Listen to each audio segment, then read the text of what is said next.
Hello children, welcome to AIMS India's online classes, biology session, respiration, the energy releasing system, part 3. In the part 2, we have discussed about the path of the air which passes into the respiratory system.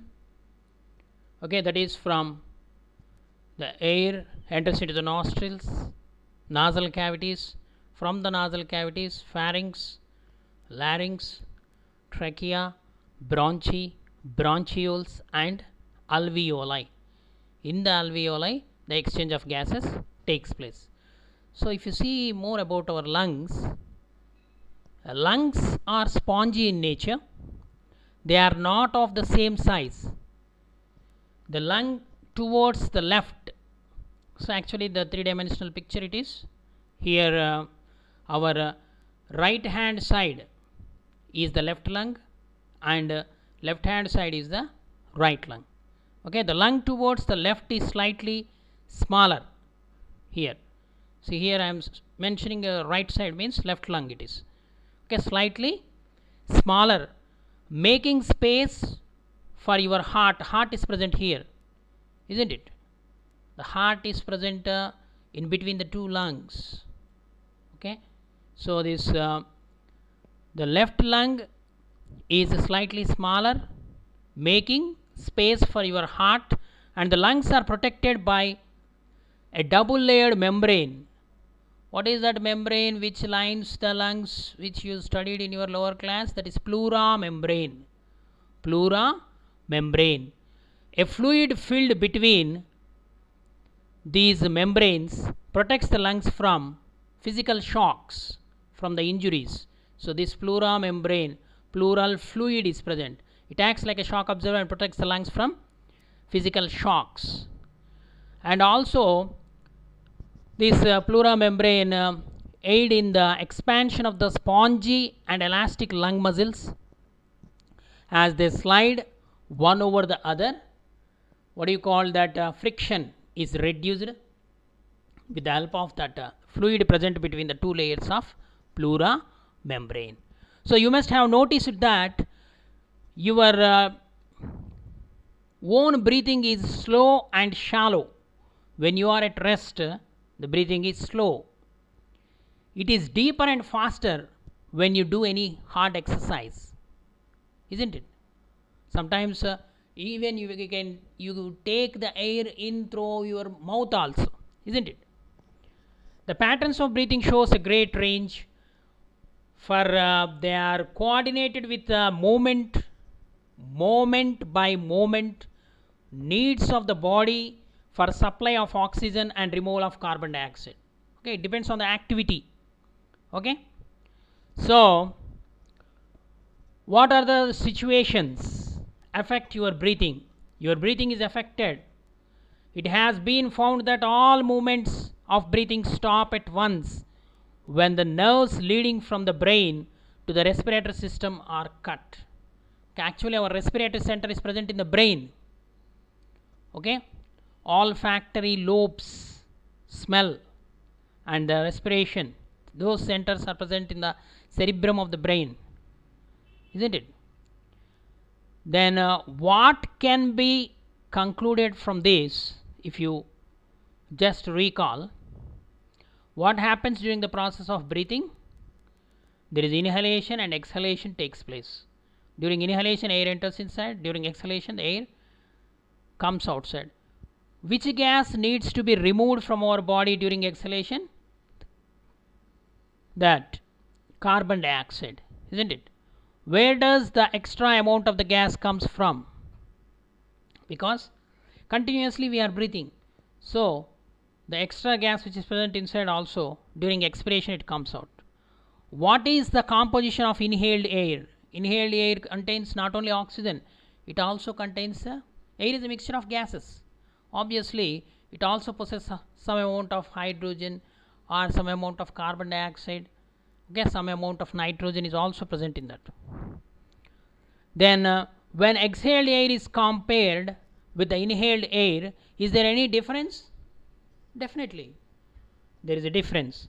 There is a difference in the percentage of oxygen and carbon dioxide, because we used the oxygen, so the oxygen percentage is decreased, and we added the carbon dioxide to that air which comes out, so obviously the carbon dioxide percentage is more. Okay children, gaseous exchange more we are going to discuss in this video. The gaseous exchange of gases, alveoli to capillaries. How the exchange of gases takes place? The gaseous exchange takes place within the lungs by diffusion from the alveoli to blood capillaries, and from blood capillaries to alveoli. Vice versa means to and fro. Okay children, the gaseous exchange takes place within the lungs by diffusion of gases from alveoli to the blood, and vice versa. The carbon dioxide in the blood is exchanged for oxygen in the alveoli. Okay, diffusion. What is diffusion? Diffusion is a process of movement of molecules or particles or ions takes place from a region of high concentration to region of low concentration until the concentration becomes equal on both sides. Okay, so here when the air before entering into the lungs, the concentration of carbon dioxide is more, so the carbon dioxide leaves the blood and oxygen adds to the blood. So like that the exchange of gases takes place. So these are the alveoli. Inside the alveoli, these are the blood capillaries, where the air from bronchi to the branchioles enters into the alveoli, where the exchange of gases takes place. Okay, these exchange of gases, that is oxygen enters inside and the carbon dioxide leaves. Okay, the exchange of gas. The hemoglobin plays very important role in this. How we will see further. So here bronchioles. These tiny air sacs in the lungs. So each air sac we are calling it as alveolus. Okay, the diffusion pathway for the gaseous exchange between the lung and the blood capillaries is taking place here. So the carbon dioxide, the CO2 from here entering into the alveoli, the oxygen present in the alveoli enters into the blood. Okay, this is called the diffusion taking place. The blood cells, RBC particularly, combines or absorbs the oxygen. Okay, these tiny air sacs in the lungs are numerous and only one cell thick. They are surrounded by capillaries that are also only one cell thick. The blood, dark red in color, flows from the heart through these capillaries and collects oxygen from the alveoli. Okay, oxygen is collected. So here this is representing the blood capillary. This is the alveoli. Okay, the oxygen enters into the alveoli, diffuses into the blood capillaries, combines with the blood, and the carbon dioxide present in the blood diffuses into the alveoli. So this is the exchange of gas taking place. When the carbon dioxide concentration is more in the blood, it leaves the blood. When the oxygen concentration is less in the blood, then oxygen combines with the blood. So like that it takes place. At the same time, the carbon dioxide passes out of the capillaries and into the alveoli. This is the exchange of gases taking place inside the alveolus. Like that, numerous alveoli are present, and each and every alveoli the same process will takes place. Okay. Next, when we breathe out, we get rid of this carbon dioxide, and the bright red oxygen rich blood is returned to the heart and pumped out to all parts of the body, to each and every cell. As a result of the gaseous exchange, the composition of the inhaled and exhaled air is different. Okay. See the table below. Approximate values are given in the table. Why does the amount of oxygen vary between exhaled and inhaled? Okay, here see. The percentage of oxygen in the inhaled air is 21% and the exhaled air is 16%. Why does the amount of oxygen vary between the exhaled and inhaled air? Because some amount of oxygen is used by us in the process of respiration. So that's why the oxygen percentage is decreased in the exhaled air, whereas the carbon dioxide percent is only 0.04 in the inhaled air, but there is an increase in the percentage of carbon dioxide in the exhaled air, because during exhalation we are adding more carbon dioxide, so the percentage of carbon dioxide is more in the exhaled air, whereas the nitrogen gas is same 79%. We didn't use that in the process of respiration. Only which gas we have used? Oxygen we have used. These are all approximate values. Okay. Only the thing is the composition of air changes when we compare the inhaled air with the exhaled air. In the exhaled air, oxygen percentage is less and carbon dioxide percentage is more. In the inhaled air, oxygen percentage is more and carbon dioxide percentage is less. Okay. So this is the table which represent so what has raised the percentage of carbon dioxide in the exhaled air? It is the carbon dioxide is released during the process of respiration, so it increases the percentage of carbon dioxide in the exhaled air. The total lung capacity of the human beings is nearly 5800 ml. Normally at rest, who inhale or exhale approximately 500 ml of air. 120 ml of air remains in the lungs after complete exhalation. This is the fact. You have to know it. Okay, children. The total lung capacity of the human beings is nearly 5800 ml. But normally at rest, when we inhale or exhale, approximately 500 ml of air only. 120 ml of air remains in the lungs after complete exhalation. Okay. You have to recall the activity of the lung capacity performed by you in the class 7. Already you have done this activity. Respiration in organisms lesson. Okay, once you can recall that. Next, let us proceed. Transportation of gases. Transportation of gases. So till now we have studied how the air combines with the blood. So now the transportation of gases. How the gases are carried.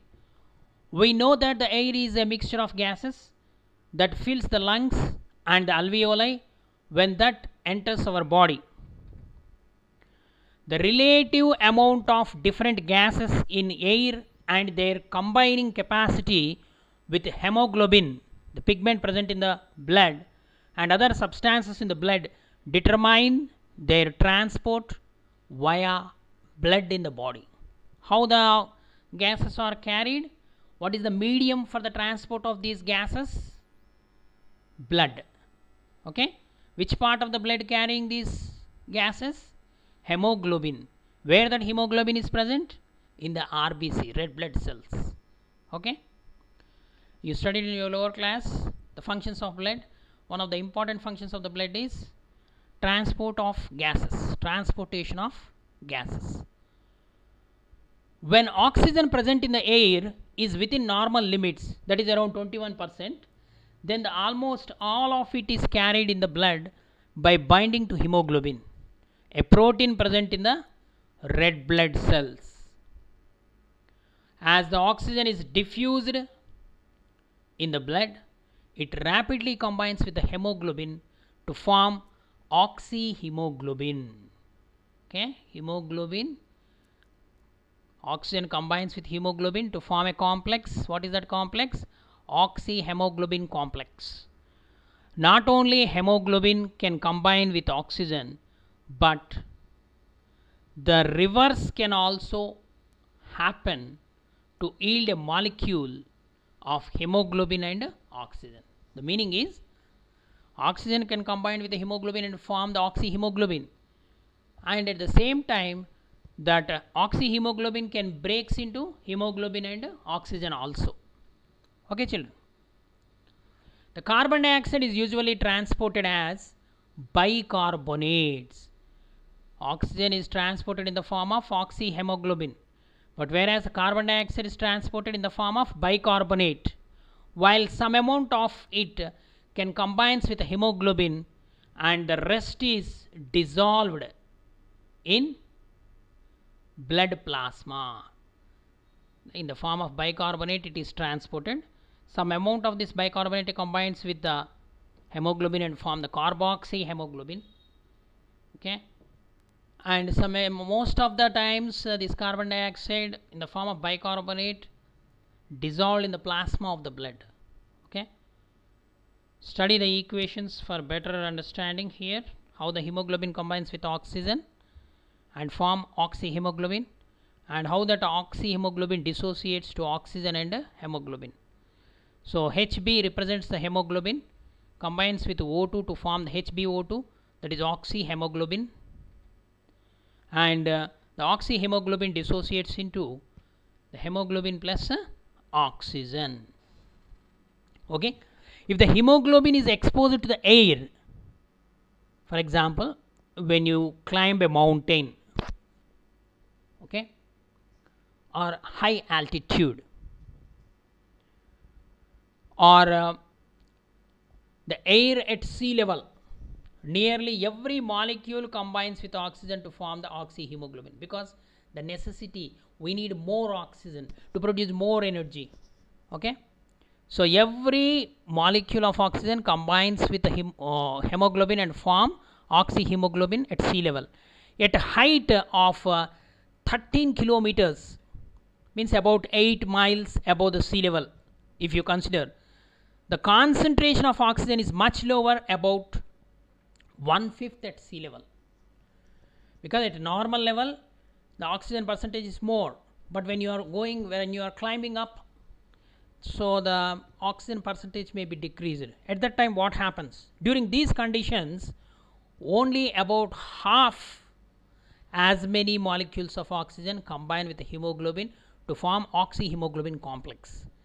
This is important because the blood cannot carry enough oxygen to the tissues if hemoglobin is combined with a few oxygen molecules.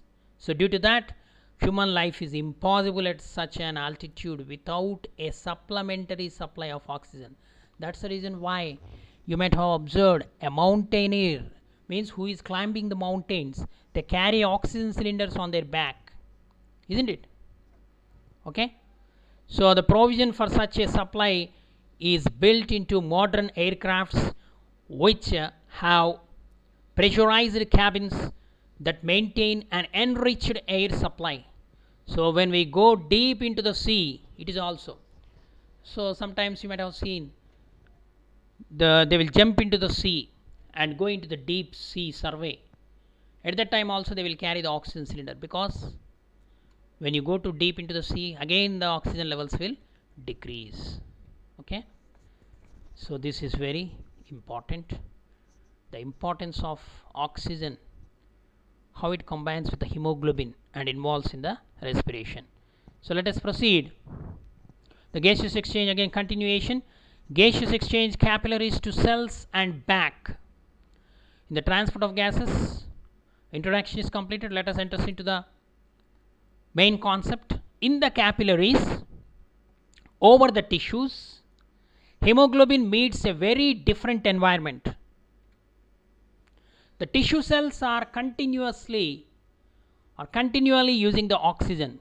Hence, the concentration of oxygen is quite low, isn't it?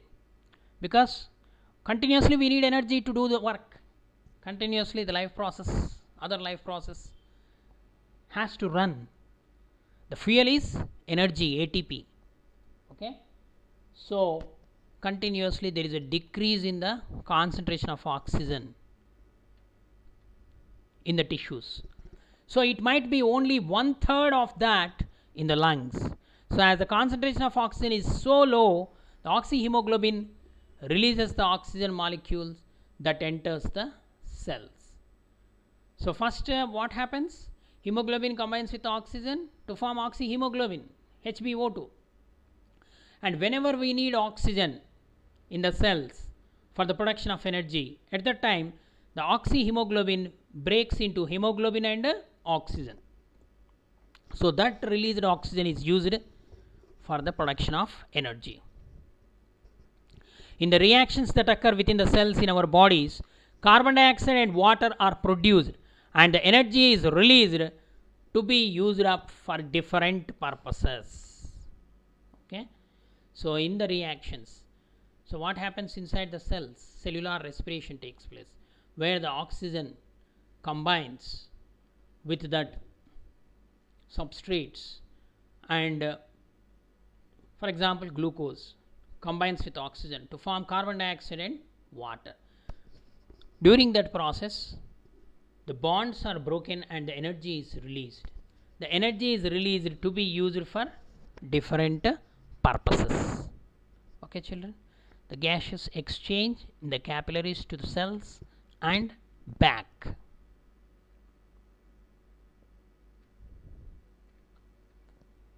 Cellular respiration, the most important concept we have entered into.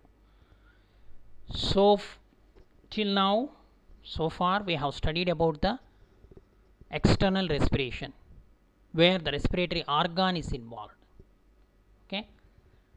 Internal respiration just completed. Now cellular respiration or tissue respiration we are entering into. This is the true respiration actually. The term cellular respiration refers to the pathway by which cells release energy from the chemical bonds of the food molecules that enter them. Okay. What is actual respiration? Cellular respiration, the path in which the cells release energy from the chemical bonds of the food molecules that enter them. Okay. It provides that energy for the essential process of life. So living cells must carry out cellular respiration. Living cells must carry out cellular respiration.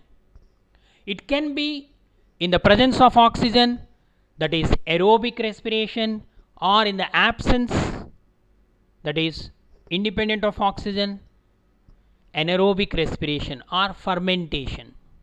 Okay. If the process of release of energy which is taking place in the presence of oxygen, it is called as aerobic respiration. If it occurs in the independent of oxygen or in the absence of oxygen, it is called anaerobic respiration, or sometimes it is also called fermentation. Okay.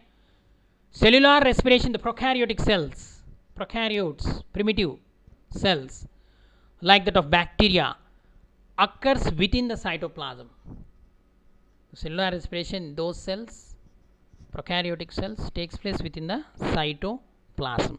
In eukaryotic cells, this process of cellular respiration takes place in the cytoplasm, as well as another important cell organelle which involves in the cellular respiration, that is mitochondria. The sites of cellular respiration in eukaryotic cells is cytoplasm and mitochondria.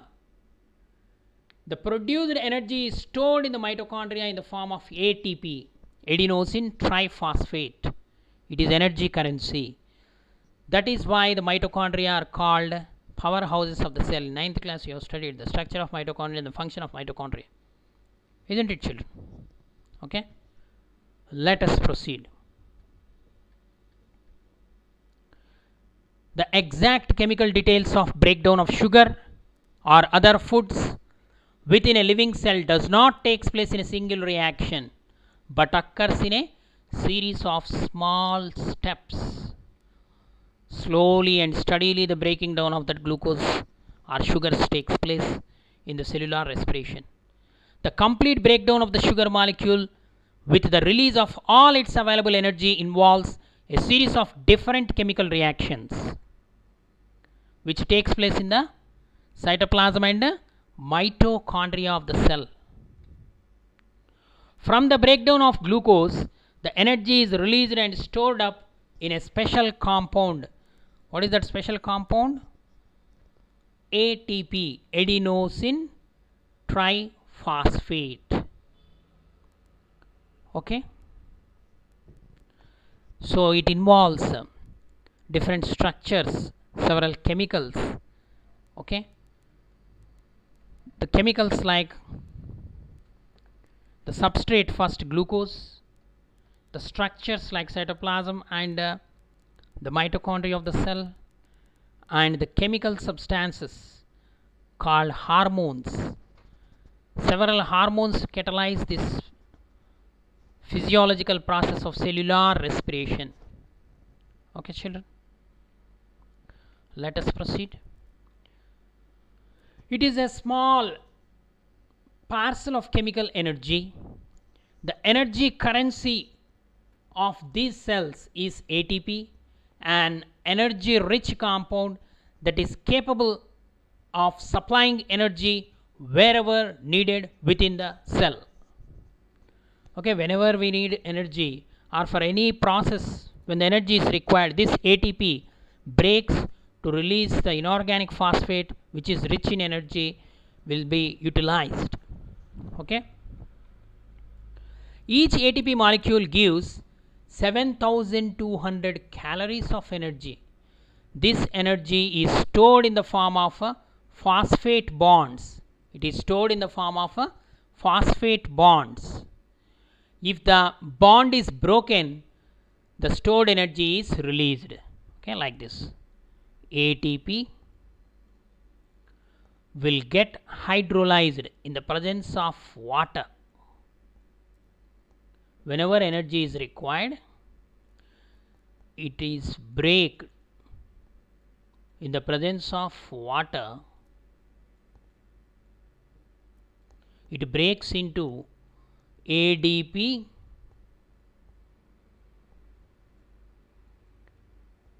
ADP means adenosine diphosphate plus inorganic phosphate. IP means inorganic phosphate. So this inorganic phosphate contains huge energy. That is, one ATP molecule, when it breaks, 7,200 calories of energy is produced. So during this process only, plus energy 7,000, 7.2 kilocalories or 7,200 calories of energy is produced. Okay. So here this cellular respiration involves several steps which you study in your higher classes.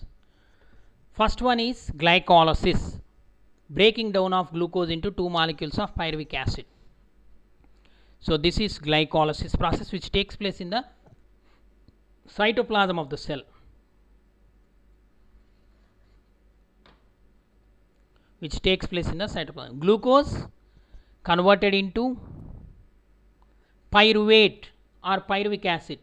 It is a 6 carbon compound, glucose C6H12O6. It is converted to the pyruvic acid, a 3 carbon compound. During this process, small amount of energy, 2 ATPs are produced. 2 ATPs are utilized, total 4 ATPs are produced, 2 are utilized in the reaction. So it is a net gain is 2 ATPs. This process is called glycolysis, breaking of glucose into two molecules of pyruvic acid. Then next, the fate of this pyruvic acid is depends upon the availability of oxygen. If oxygen is available, it will further break down. That is called aerobic respiration, where that pyruvic acid is converted to carbon dioxide and water, and huge amount of energy is produced. Nearly 38 molecules of ATP is produced from when one molecule of glucose is completely oxidized. It takes place in the plants and animals when oxygen is available. If oxygen is not available, or in the absence or in the low amount of oxygen, anaerobic respiration and fermentation occur. In the anaerobic respiration, lactic acid is formed. It takes place in the bacteria and even in our muscles also. When your muscles are stressed or when you do heavy exercise continuously, okay, this lactic acid is formed, which will cause fatigue, pain, okay. And in the presence of yeast, in the absence of oxygen, glucose is converted to ethanol or ethyl alcohol. This is called fermentation. This reaction is called as fermentation reaction. What is fermentation? The process of conversion of glucose into ethyl alcohol in the presence of yeast is called as fermentation. Okay, children, this is the concept of cellular respiration. When you go deep in your higher classes, you are going to study about the glycolysis, and the aerobic respiration takes place in 3 stages. One is glycolysis, which occurs in the cytoplasm. The second one is Krebs cycle, which takes place in the mitochondria, inner mitochondrial matrix. And the last step, that is electron transport system, where the huge amount of energy is produced.